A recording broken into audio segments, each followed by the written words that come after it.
It's The World This Week, 7 days, 4 Paris-based correspondents, 1 hour. The World This Week in partnership with The Daily Beast. We say hello to foreign editor Christopher Dickey.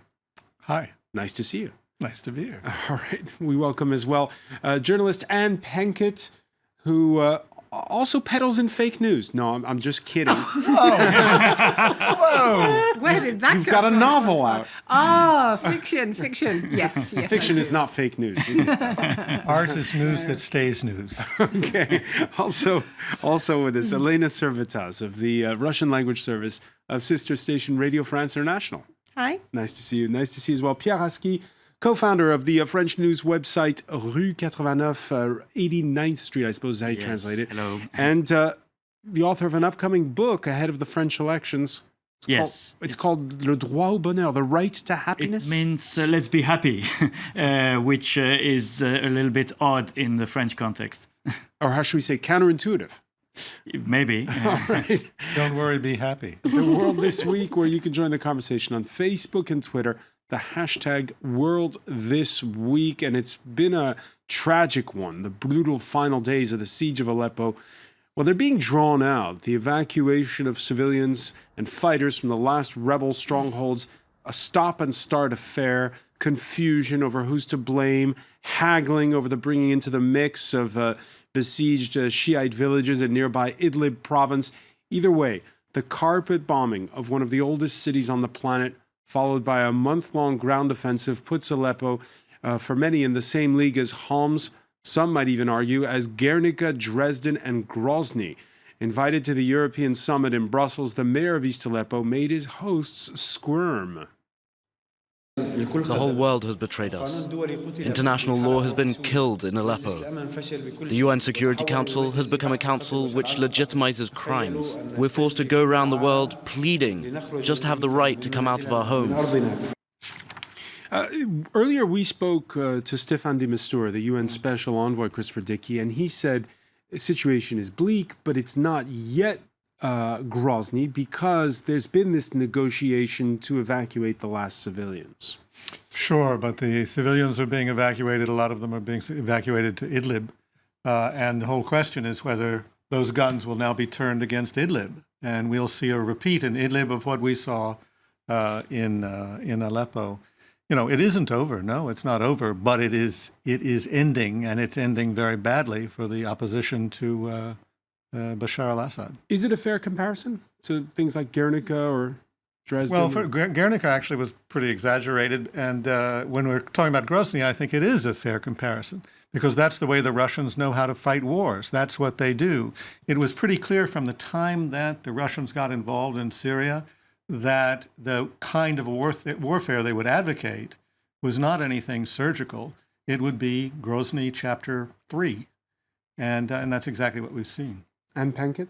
Yes, I would agree with that, really. Yes, and of course, from Putin's perspective, what it does is that he puts him back in play as a top world power, which is what he had wanted for a long time. And it also gives him a certain amount of revenge as well over the Americans. Yeah, there's been a lot of finger pointing we've seen in stories, Pierre Aski, some blaming Barack Obama for not doing more, some others saying that Europe should have done more. It's a multi-layer tragedy in the sense that, first of all, you've got Syrian victims, and they're the first involved and they're the first to suffer.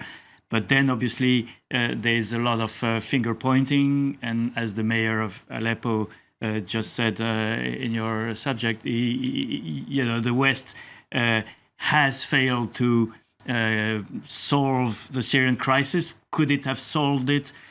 Could an intervention in 2013, when it was being planned, change the equation? I don't know, but definitely, I think when you look at the legacy of Barack Obama, Syria will weigh very, very heavily on the negative side of his work during these 8 years, and that's unquestionable. Within the Servitas? I was thinking that after all we have seen this week with Aleppo, we have only like two conclusions: that we cannot trust West, we cannot trust Europe, and the only person who is who has won once again is Vladimir Putin.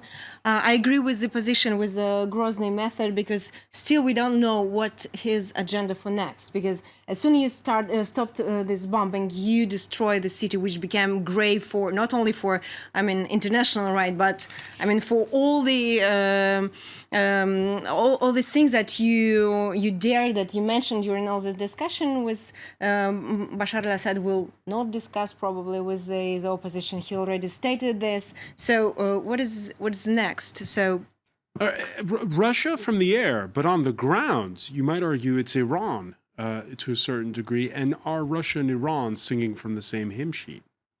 I don't know what about Iran, but an evocation is still not finished, I guess, because we have seen different statements from Turkey, from Syria, and from Russians, and the only country who stated today that evacuation is still ongoing, it has to be ongoing, is Turkey. The evacuation, yes, but I think that I think you're right, François, that Iran is in many ways the big winner of this.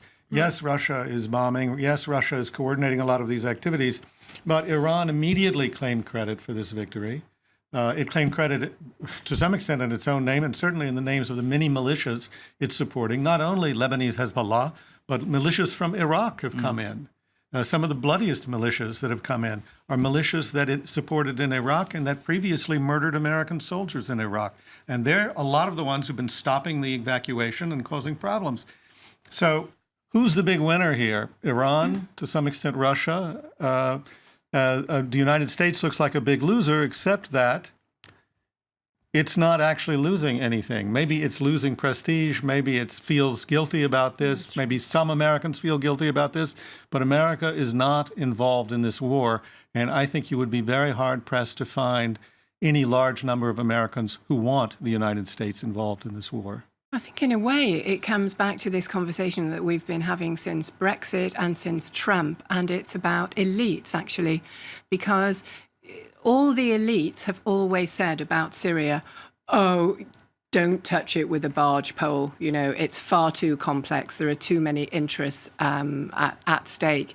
And I think what you see here with Russia and Iran, who definitely hold all the cards now diplomatically, is the deep cynicism.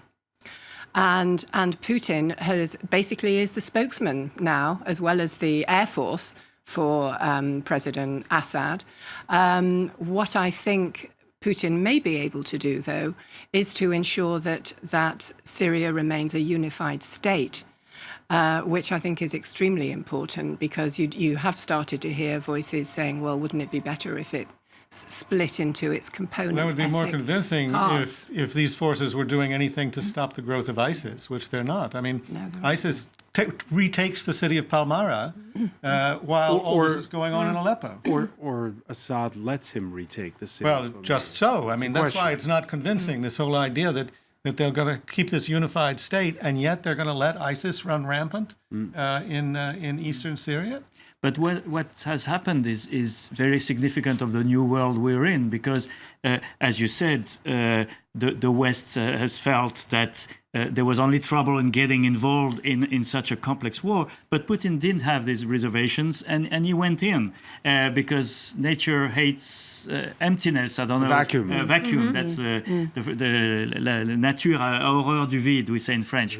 Sounds so much better in French. And he went in and he won this part of the game at the moment, and he has reinstated Russian power as a diplomatic and as a kingmaker force in this world, exactly at the same time when Donald Trump is about to step in the White House, and there's a real change of balance of power in this world. And I think what happened in Aleppo is really not only the symbol, but the concrete realization of this shift we're watching in international affairs, which is going where no one knows, but it makes troubled times. All right, weighing in on what's happening in Aleppo at a rally Thursday evening in Pennsylvania was the president-elect of the United States.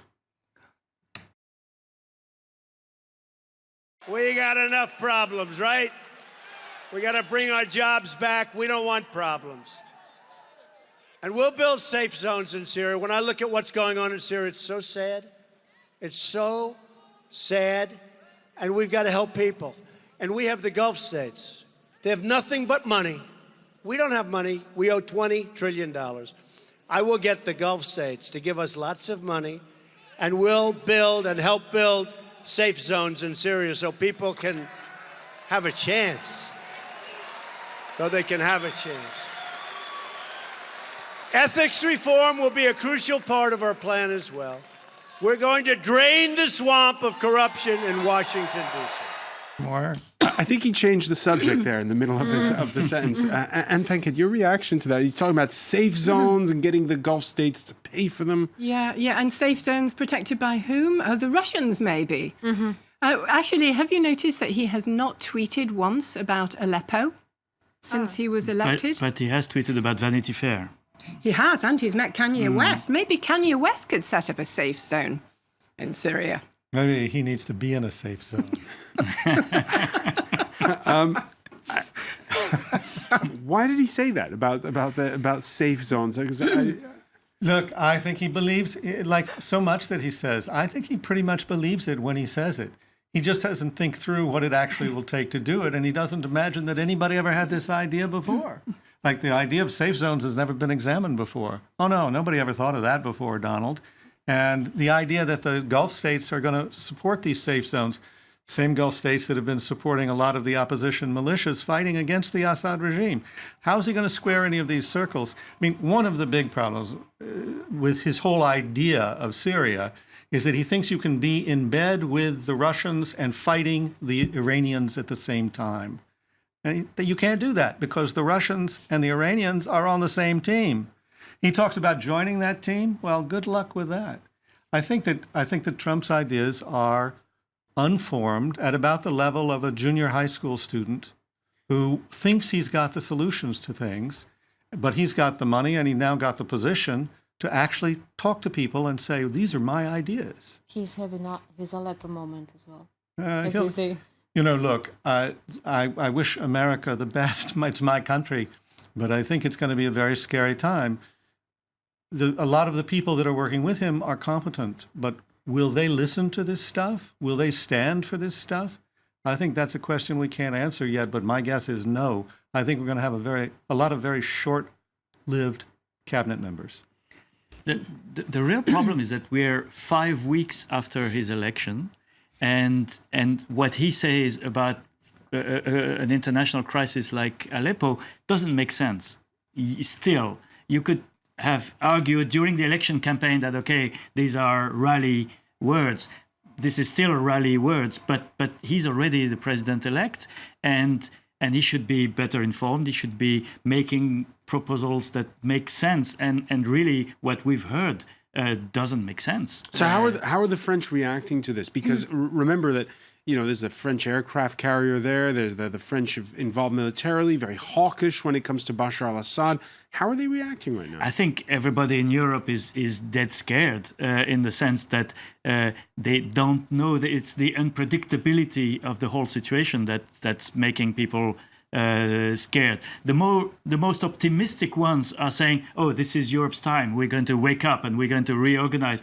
But Europe has shown a great capacity to miss opportunities in the past few years, and I don't think at the moment it is in a capacity to react to Donald Trump's We had a great initiatives. story out of Moscow about how scared the former Soviet republics are. Not just the Baltics, but Belarus now is starting to say, we're going to throw people in jail if they talk about unifying with Russia, because they don't know if there is any brake that can be put on Putin's ambition now.